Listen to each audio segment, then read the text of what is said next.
Assalamu alaikum ji. So I'm teaching a course this semester for senior students in the Development Studies program at IBA in the School of Economics and Social Sciences. And the course is called Cities, Gender and Climate Change.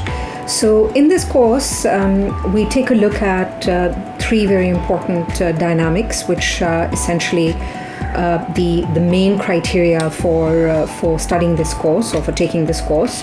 And there are three fundamental assumptions essentially that this course makes. And the first is that climate change is real and that it is driven by human agency, but that it is also amenable to change.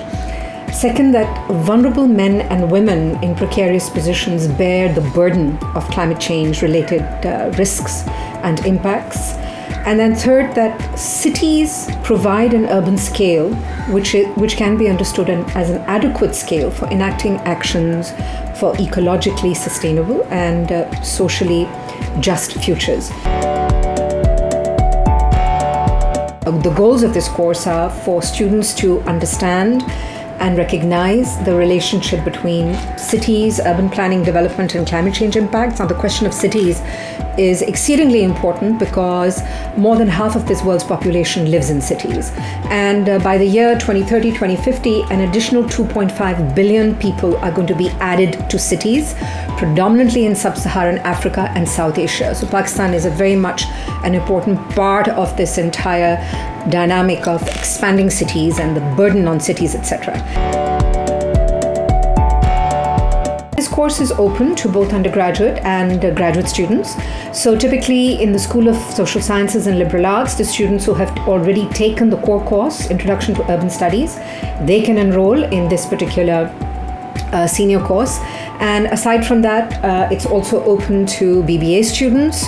And of course, it does cater to the master's students who are enrolled in the Development Studies program at the School of Economics and Social Sciences.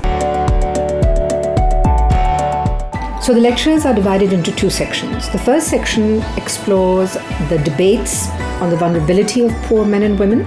And in doing so, I emphasize, for instance, issues of gender, of intersectionality, context-specific impacts, and specific kinds of urban transformations in the Global South that also dovetail with climate change risks.